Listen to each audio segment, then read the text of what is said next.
Olá, bom dia. Bom dia, senhor. Bom dia, turma 231. A gente já está gravando a nossa aula. Sejam bem-vindos nessa manhã gelada. Hoje é dia 20, né? Hoje é dia 20, deixa eu ver. Dia 20, quinta-feira. A gente está aí na quinta-feira, terminando a semana, portanto. No entanto, a gente não está terminando o conteúdo, né? A gente está trabalhando basicamente o período militar. A gente viu o Bom golpe. dia, senhor. Bom dia. Nós vimos o golpe militar que ocorreu em 1964.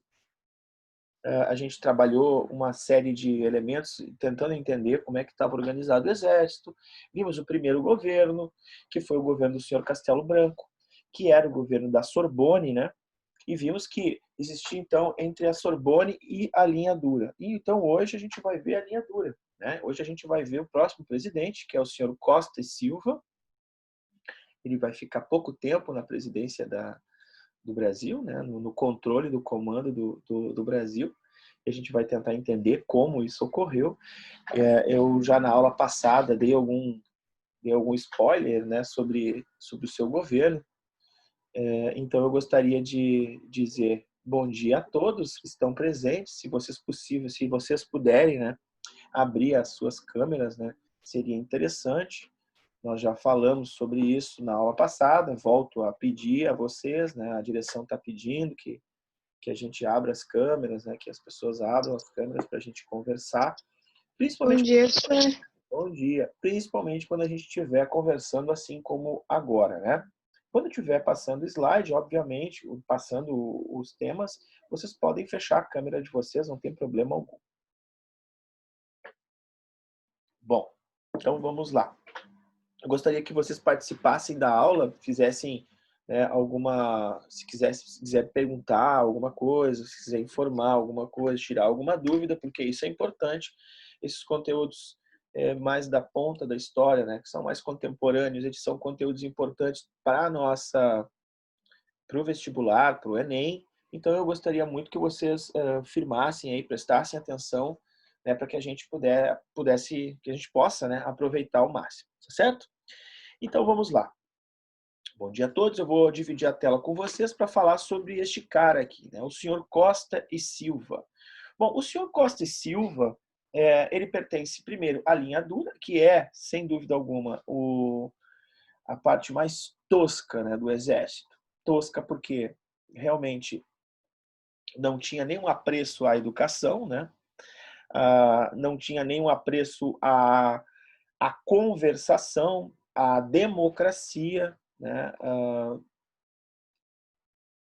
É uma ala extremamente intransigente e como característica que eu já disse a vocês, que passei a vocês lá no início da aula, essa ala ela não tinha um projeto de Brasil, ela não tinha um projeto político para o Brasil. Aliás, esses caras eram pouco políticos, né? O que Senhor, foi, querida?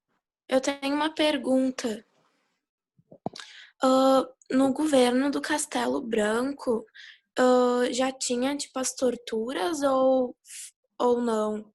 Ó, então hoje nós vamos falar sobre o ato número 5, né? Isso está adiantando uma pergunta para mim aí, né? Bom, o que acontece? Tortura sempre existiu em todos os governos, tá? Aliás, os professores também fazem tortura com vocês, não fazem? É uma tortura psicológica, mas é uma tortura, né? Quando pedem para que vocês estudem para uma prova, por exemplo, é uma tortura. A tortura, porque a gente tem que estudar para a prova, não sabe o que vai, quer dizer, sabe o que vai cair, mas não sabe como o professor vai pedir, como é que vai ser a prova. Mas tu tá falando da tortura física, né? A tortura de prisão. Essa tortura, obviamente, ela vai existir, mas ela não é legal, né? Por que ela não é legal? Ela não é legal no sentido de lei, certo? Por que ela não é legal? Porque isso fere os direitos humanos do cidadão. Isso fere nitidamente. Aliás, nós estudamos, né, fizemos uma análise sobre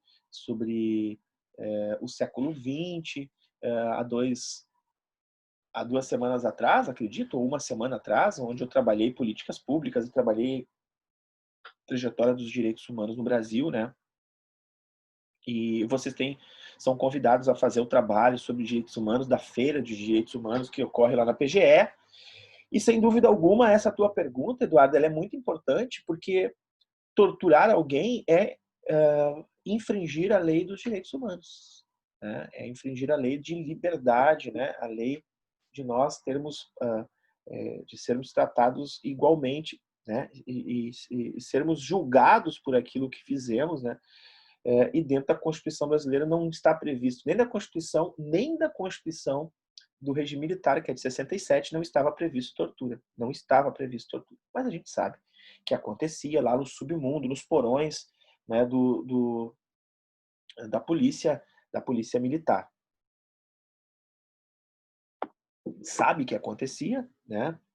Nós temos vários relatos então não é alguma coisa isolada, assim, foi fulano que disse só. Não, tem centenas e centenas de relatos que ocorriam, inclusive dos próprios militares assumindo, né, que faziam tortura no Brasil. Mas essa fase, Eduarda, essa agora do Castelo Branco, ela não tinha tanta tortura ainda quanto as que nós vamos ver a partir de hoje, tá? Então, a partir deste governo da linha Adu em diante, nós vamos ter muito mais tortura, intransigência e, inclusive, mortes no Brasil, certo?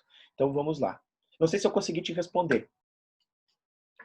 Sim, conseguiu. Obrigada. Beleza. Então, olha só.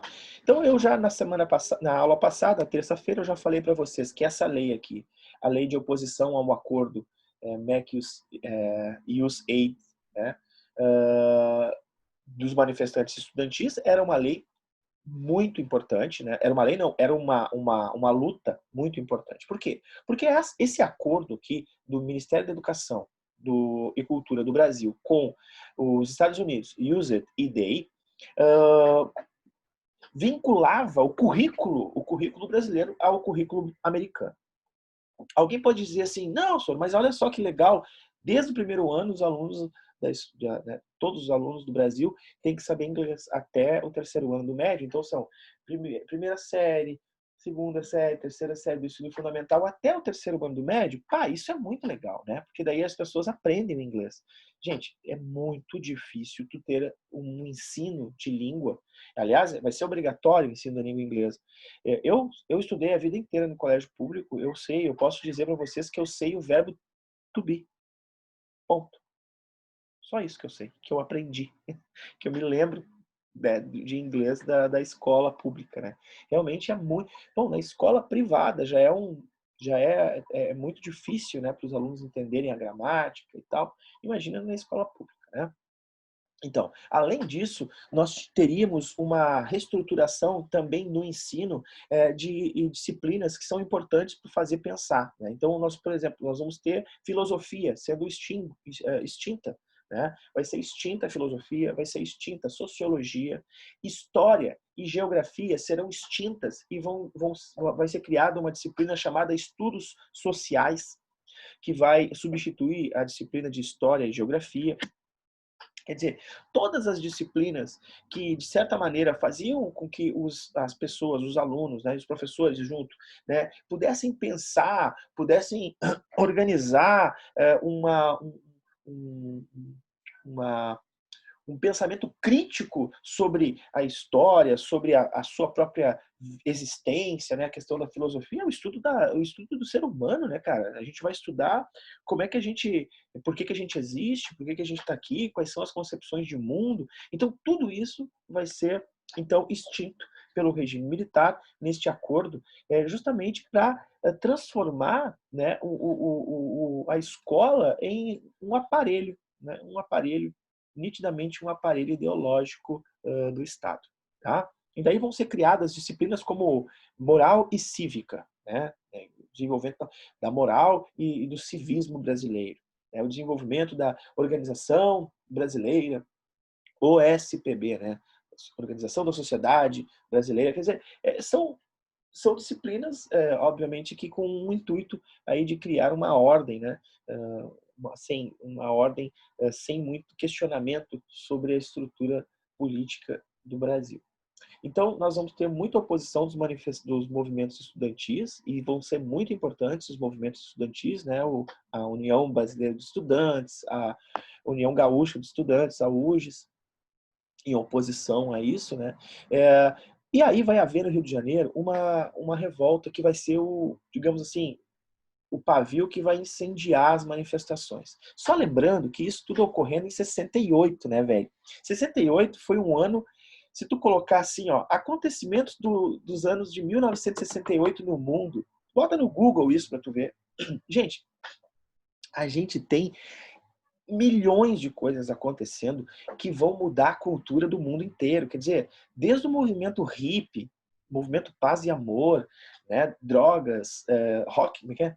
Rock and roll, drogas e paz, amor e sexo. Cara, a questão da liberdade de expressão, dos movimento gay. Nós temos o movimento Black Power, o movimento Black Panther, né, dos Panteras Negras americanos. Nós temos as leis, né, que vão ser introduzidas nos Estados Unidos, né, as leis que vão começar a discutir o fim, né,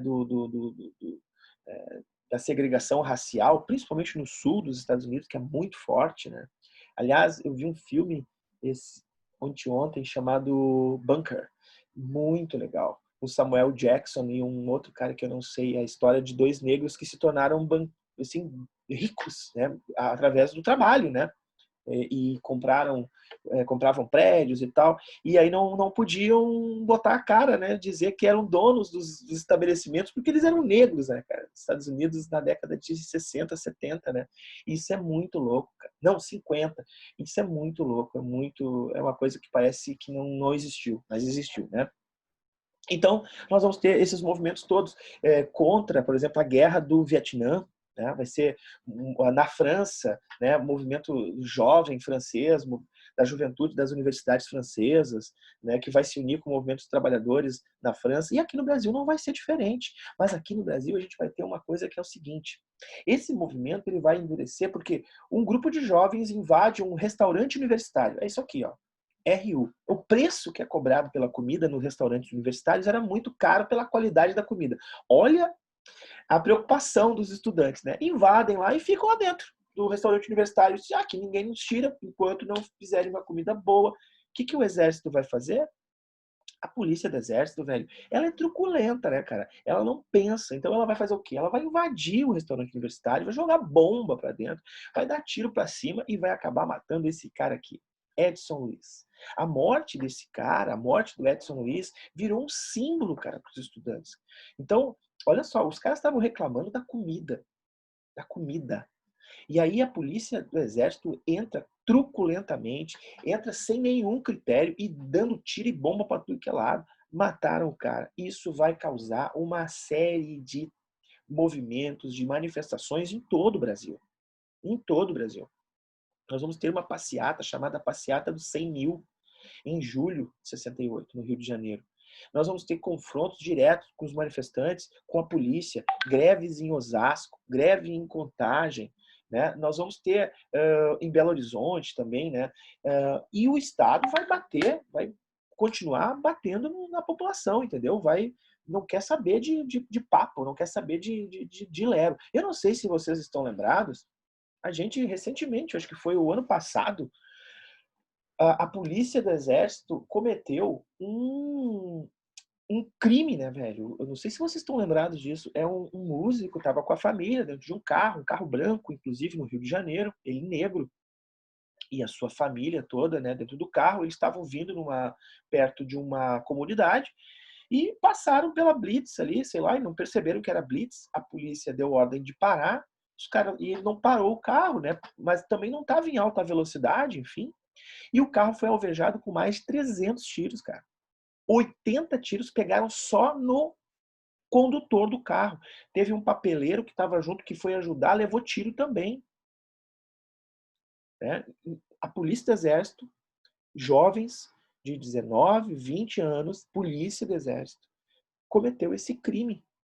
Só que o exército, ele tem órgão próprio que julga. Tem um tribunal do Exército que julga o Exército. O Exército não é julgado num tribunal comum, como eu e tu, por exemplo, somos julgados, como teu pai é julgado. Né? O Exército ele é julgado num tribunal específico do Exército. Quem julga é o próprio Exército. Então é complicado isso, né? Como é que primeiro que o Exército não é uma polícia, né? O Exército não é polícia interna, nunca foi. Aí alguém poderia perguntar, mas o que eles estavam fazendo lá? Eles estavam fazendo um serviço que a polícia não consegue fazer do Rio de Janeiro, né? Mas eles não têm preparo para isso. Eles são jovens de 19, 20 anos, eles não têm curso nenhum psicológico para usar um fuzil, cara. Entende? Então, foi realmente um negócio absurdo o que aconteceu no Rio de Janeiro recentemente. Então, tu imagina o que acontecia quando o Exército era presidido, né? Ele era o órgão que administrava o país, né? Então, nós tínhamos realmente aí uma truculência muito grande. Voltando, então, a gente pode observar que esse governo, então aqui tem algumas imagens, né, do Edson morto, aqui o Edson Luiz, o estudante, né, a missa de sétimo dia foi uma correria, cavalaria montada, né, da polícia, correndo as pessoas que foram na missa de sétimo dia do cara, porque houve, obviamente, manifestação, e nesse estado não pode haver manifestação. Então, imagine que no Brasil começou um fervilhão de pessoas indignadas. Inclusive, vocês viram na aula passada que eu falei para vocês que vários movimentos e políticos que apoiaram o golpe militar estavam descontentes com o golpe militar porque não tinham espaço político, né? Porque não havia democracia, né? Então, imagina assim, as pessoas pediram intervenção militar já e aí querem democracia. Como é que vocês vão conseguir democracia assim? Não tem democracia. E aí o exército vai para cima com cavalo e tudo. Né? Aqui estão as greves de contagem, a passeata dos 100 mil, né, que vai envolver, essa passeata vai envolver intelectuais, né, pintores, escritores, professores, médicos, enfim, todos os intelectuais da sociedade, músicos, poetas, artistas, né, vão participar dessa passeata. Né? Bom, gurizada, eu queria que vocês entendessem o seguinte, que não tinha espaço para essa gente no Brasil. Então, muita gente no Brasil vai fugir. Justamente, como falou a colega aqui no início da aula, para fugir da tortura. Justamente para fugir da morte, inclusive. Né? Então, essas pessoas vão se anistiar, vão se exilar, perdão, vão se exilar em outros países, né? Vão para a Europa, vão para alguns países da Europa, né? Como Inglaterra, França, vão para o Chile, né? Vão fugir daqui, onde há essa. Depois o Chile vai ter também ditadura, né? Os caras vão se ralar lá também. Então nós vamos ter, inclusive entre os estudantes, por exemplo, estudantes aqui da Faculdade Mackenzie, que é uma faculdade extremamente conservadora, né, que vão ser antifascistas, anticomunistas, né, que vão chamar os estudantes que fazem protesto por democracia de comunistas. Né?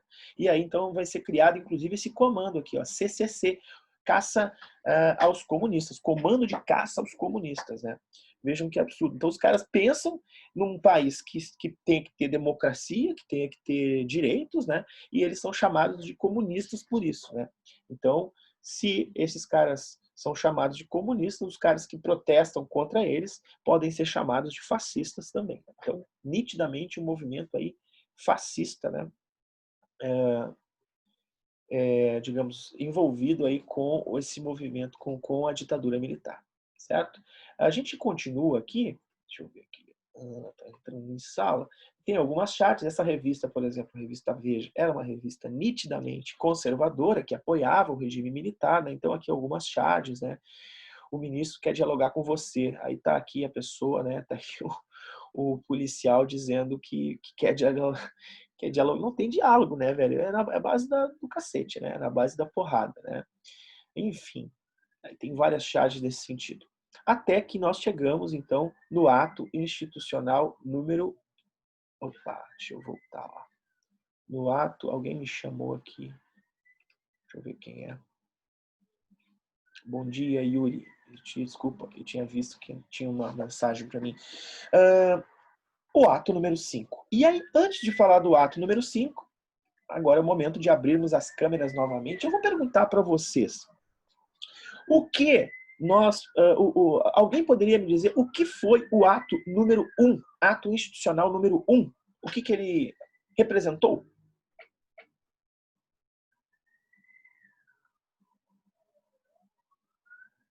Eu não lembro. Sabe? E alguém lembra, gente?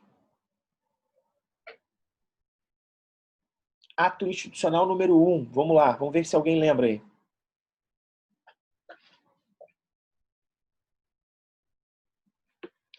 Isso, Thiago. Thiago coloca aqui, ó, escreveu para mim aqui. O golpe, né? Sim. Aí ele estipula uma série de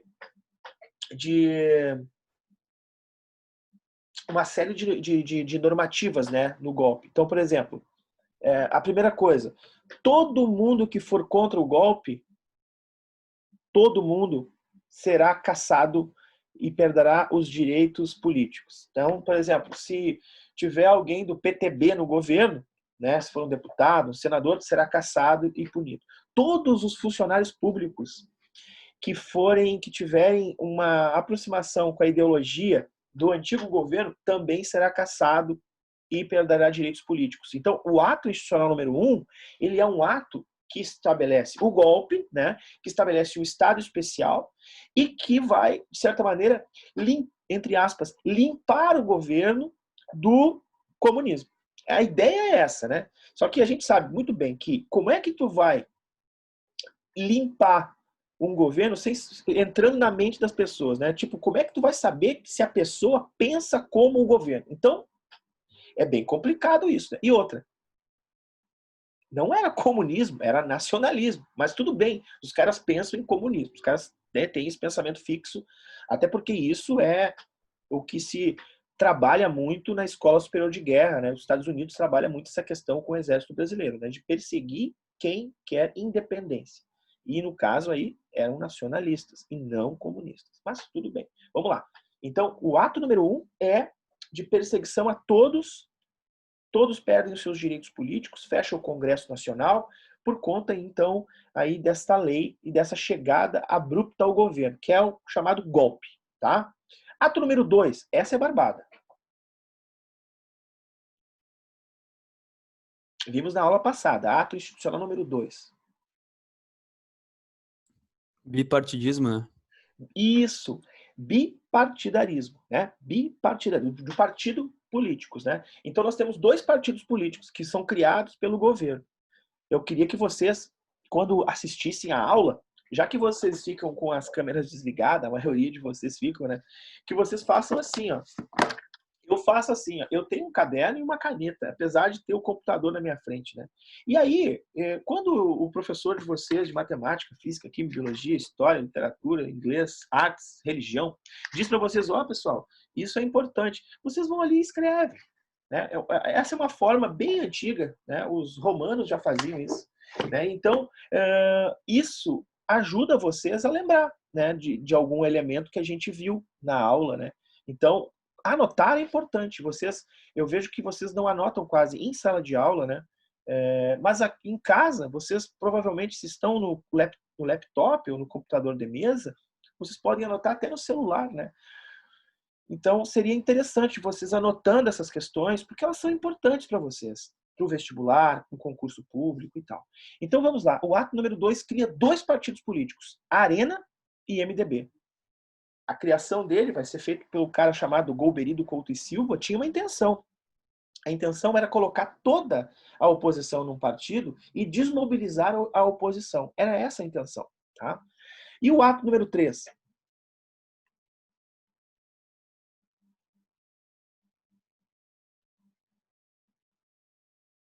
O ato número 3, se vocês não estão lembrados, isso. O ato número 3, ele iria escolher através de uma eleição indireta, ou seja, o regime militar, e aí o Thiago está por dentro dos atos, olha aí, ó, através o regime militar iria escolher quem seria o quê? O governador do estado, o prefeito da capital e o prefeito das principais cidades do estado. Então vejam só, O ato número 3, ele ampliava o poder do regime militar nos principais centros econômicos, né, nos centros de decisão. Então, ele colocava alguém interventor no governo do Estado e colocava ainda interventores nas principais cidades do Estado. E isso dava garantias, né, de, digamos, cooperação com o governo militar, né? Impedia que houvesse uma oposição ao governo. Então, vejam que este mecanismo ditatorial ele foi só ampliando a sua capacidade esmagadora da democracia. E aí nós chegamos, queridos, no ato institucional número 5. Esse veio liquidar, ele liquidou completamente a possibilidade de nós termos um pingo de regime democrático no Brasil. E ele vai instaurar, ele vai estabelecer ainda, né, uma série de requisitos, Eduarda, para a tão famigerada, né, tortura que tu falaste, né? Então, esse ato institucional, ele vai ser um grande pretexto, né? Vai ser um discurso de um deputado da bancada oposicionista, né? Da bancada do MDB, ele vai fazer um discurso onde ele vai questionar, né? A violência, a truculência com que é tratado o jovem, o estudante brasileiro, né? Com que está sendo perseguido, né, as pessoas que pensam diferente do governo, e isso, então, o maior instrumento de repressão do Estado, que é o AI-5, vai ser o pretexto, né, para justamente estabelecer esta ordem, esse estado de exceção. O que é um estado de exceção? É um estado sem direito. Né? Nós temos aí um estado sem direito algum.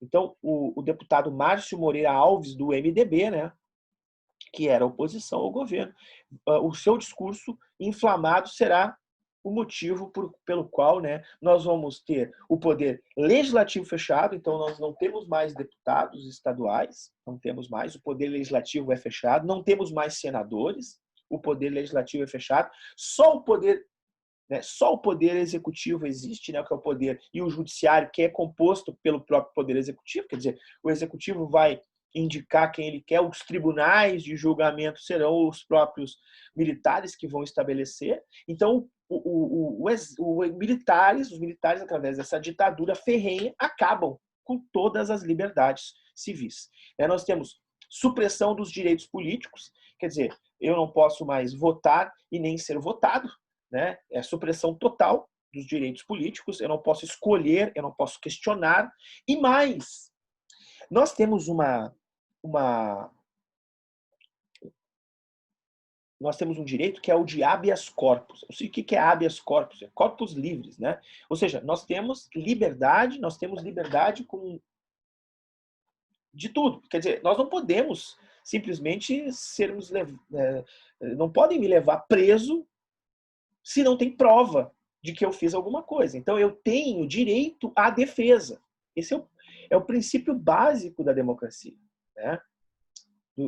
Da democracia não, dos direitos humanos, né? Está lá nos direitos humanos, é o primeiro artigo dos direitos humanos, é o direito à liberdade.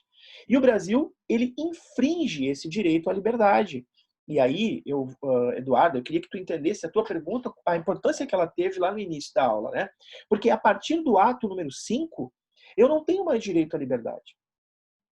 Eu não tenho mais direito nenhum à liberdade. Quer dizer, hoje, todo mundo no Brasil, todo mundo é inocente até que provem o contrário. A gente tem que provar que a pessoa é corrupta, que cometeu um crime, que ela cometeu um assassinato, que ela cometeu um erro, para poder prender essa pessoa. Hoje, no Brasil, tu tens que provar que houve, né, alguma coisa para que aquela pessoa seja punida. Neste momento histórico do ato institucional número 5, que foi escrito, né, pelo Exército em dezembro de 1968, todo mundo era suspeito até que prove o contrário. O que significa isso? Todo mundo poderia ser levado para a cadeia sem ter feito nada. Simplesmente porque eu estava a fim de levar. E aí começa a grande sacanagem. Tu imagina que loucura, olha só. Um vizinho teu não vai com a tua cara, velho. Um vizinho teu não vai com a tua cara. né? Tu tem uma cara de maluca. Então ele faz o quê? Ele pega o telefone e liga pro governo e diz assim, olha, a minha vizinha aqui é comunista. Não, ela é comunista. Eu vi ela todos os dias ela fica cantando o hino do Nacional Comunista. Ela tem vários livros do Marx. Ela é de esquerda. Ela odeia vocês do regime militar. Ô meu, essa vizinha acabou com a tua vida. Porque os caras vão entrar na tua casa, estourar a tua porta, te levar presa, te torturar para te dizer que tu é comunista. E sabe o que tu vai fazer? A tortura vai ser tão grande que tu vai acabar admitindo que tu é comunista. Para eles pararem de te torturar.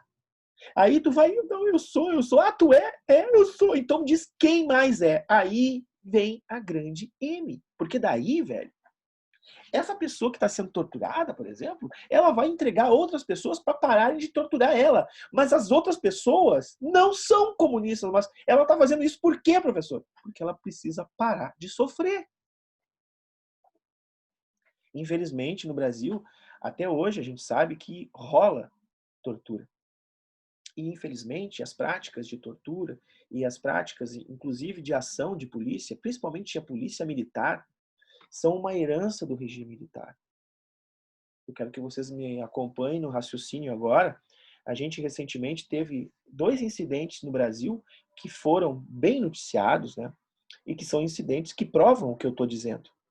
Nós tivemos um incidente que ocorreu em os 3 ocorreram em São Paulo, só que 2 foram na capital e 1 foi em Santos, né? Então, vamos lá. Teve um incidente em São Paulo de um jovem que estava sentado numa escada, parado, simplesmente a polícia parou, o cara empurrou o policial, disse que não ia sair dali, que não estava fazendo nada. A polícia começou a bater no guri. O guri provavelmente devia ter algum tipo de droga, porque apareceu com droga. Começou a bater no guri, veio uma mulher e disse, para. Bateram na mulher, derrubaram a mulher. O policial subiu com todo o peso do corpo em um pé na nuca dessa mulher. Todo mundo viu isso, cara. Todo mundo viu isso. Isso aconteceu 4 dias depois da morte do George Floyd nos Estados Unidos, que foi a maior revolução que os Estados Unidos já teve do movimento negro, né? Que o cara morreu afogado. Então, olha só, o cara policial aqui do Brasil, eu acho que ele quis fazer igual, sei lá, ele achou bacana, porque ele fez isso. Mas é que é o seguinte, né? Pensa comigo. O policial olhou aqueles 2 jovens da periferia e disse, isso aí é pobre, isso é craqueiro, isso aí tem que morrer. Eu tô pensando com a cabeça do policial, velho. E esse mesmo policial, ele vai, não o mesmo, né? Mas essa mesma polícia, ela vai, na outra semana, num condomínio de luxo em São Paulo, Alphaville. Ela entra nesse condomínio de luxo porque está tendo crime familiar lá, doméstico. Aí, essa polícia para a sua viatura, o policial desce e pede para falar com o proprietário da casa. O cara sai embriagado, escangalha a polícia. Ele xinga o policial. Ele humilha os 2 servidores públicos. E ele tem um copo na mão, uma coisa, tomando um uísque, sei lá, ou um celular que ele liga para alguém. A gente viu um desembargador humilhar 2 policiais. O que aconteceu? Alguém subiu na nuca deles? Então vejam, o que eu quero dizer é que nós, apesar de não estarmos mais no regime militar, gente, nós ainda temos a nossa polícia, principalmente na polícia militar, nós temos heranças autoritárias. Eu fui muito a jogo de futebol quando eu era mais jovem, eu ia no Olímpico, direto, sou gremista. Aí no Olímpico acontecia o seguinte, a polícia da cavalaria montada, né, para organizar a entrada no estádio, geralmente ela tirava, todo policial militar tem o nome aqui estampado, né, que é o nome assim. Meu nome é Jairo Brum, por exemplo. Eu teria o nome aqui Brum. O policial, todos eles tiram aquele nome. Por que eles tiram o nome? Geralmente eles estão de capacete também. Por que eles tiram o nome? Para não ser identificado? Perfeitamente. E geralmente isso acontece na periferia, né? Então, agora, algumas medidas estão sendo tomadas, como, por exemplo, câmeras sendo colocadas na farda do policial para filmar a ação militar. Esses dias já começou, né? Já começou, né? Já foram fazer uma ação em São Paulo e a câmera estava desligada. Né? Quer dizer, então, gente, o que eu quero mostrar para vocês, obviamente nós não estamos mais no regime militar, mas nós temos uma situação hoje que ela é uma situação que nos remete ainda a heranças, né, desse momento aqui, onde havia muita intransigência da polícia e do exército. Né? Intervenção nos estados e municípios, permissão para caçar mandatos, demitir, prender, editar leis, prazo de validade indeterminado, o ato institucional número 5. Certo? Então aqui alguns jornais que vão publicar o ato, está aqui o deputado Márcio Moreira, né, o que foi responsabilizado pela edição do ato número 5. Hoje, o ato número 5, ele é proibido. A nossa Constituição, ela proíbe alguém de falar que vá fazer o ato número 5. É crime. E mesmo assim, a gente sabe, né, o filho do presidente ameaçou a nação brasileira falando sobre ato institucional número 5, a reedição do ato. Nada aconteceu. Né? Nem um arranhão na pessoa pública dele. Talvez ele não saiba o que significou isso para o Brasil, né? Mas a gente está aprendendo aqui. E aí, para terminar nossa aula de hoje, eu vou dizer a vocês que o Brasil vai ter, então, se não tem mais diálogo, se não tem mais democracia, os movimentos de esquerda vão começar a se unificar em grupos de guerrilha. Essas guerrilhas serão guerrilha urbana e guerrilha rural. No rural vai ser lá no Araguaia, no Pará. Né, a região do Araguaia. E a guerrilha urbana, então, eles vão montar ações assim como, por exemplo, sequestros de diplomatas, eles vão invadir e assaltar bancos, né, para usar esse dinheiro para comprar armas e para lutar contra o Estado ditatorial. Eles vão ser tratados como terroristas pelo Estado, o Estado vai dizer que nós temos um bando de terroristas que está amedrontando o país, e as forças de esquerda, então, que vão ser vários movimentos aqui, ó, Ação Libertadora Nacional, Ação Progressista, MR8, VPR e outras, esses movimentos vão dizer que eles estão tentando derrubar uma ditadura e estabelecer uma democracia no país. Tá? Então, são movimentos antagônicos. O movimento de guerrilha urbana, ele é completamente diferente de um exército, né? Uma guerrilha, ela se disfarça, né? Ela monta QGs escondidos, né? Nós temos vários filmes que falam sobre isso no Brasil, eu posso trazer na próxima aula. Aqui tem um, ó, Lamarca, que é esse cidadão aqui, que foi um capitão do exército, que saiu do exército porque não acreditava mais no exército, né? Que o exército estava intransigente demais e que era uma ditadura. Nós temos Marighella, que é um de esquerda. Temos esse outro filme aqui que se chama O Que é Isso, Companheiro, né, que fala sobre o sequestro do embaixador norte-americano que ocorreu no Brasil também. Então, vários embaixadores foram sequestrados. Aqui são os prisioneiros. Eles trocavam, né, eles devolviam o embaixador, tratavam os caras bem, colocavam eles de maneira a ficarem escondidos, né, e aí libertavam, então, os presos políticos. Então, quem não ficasse pianinho com o Estado, quem não ficasse, quem se colocasse contra o Estado, seria perseguido, preso, morto, torturado. Então, por isso que essas ações, né, ocorriam. Foram diversas ações, tem diversos grupos, estão aqui todos eles, né? Vocês podem encontrar em filme, na literatura, no Google, colocar, né, que vocês vão ver. Em agosto de 69, então, o Costa e Silva, que é presidente do Brasil, militar, acaba falecendo. Ele tem uma isquemia e morre. E aí tem um golpe no golpe, justamente. O que acontece? Pedro Aleixo, que é o seu vice-presidente, ele é civil. Ele é civil. E aí o que acontece? Ele vai ser derrubado. E aí colocam, então, outro presidente no seu lugar, que vai assumir é o senhor Médici. Sob o Médici, anos de chumbo, o pior dos mais terríveis governos da linha dura no Brasil, a gente vai ver no nosso próximo encontro, nossa próxima aula, que vai ser na segunda-feira, na terça-feira, né? Que a gente vai, então, discutir esse tema. Eu agradeço demais a presença de vocês, espero que vocês tenham curtido a nossa aula, tenham aprendido alguma coisa, né? Peguem sempre uma caneta, um caderno, anotem as dúvidas, na aula que vem a gente tira. Falou?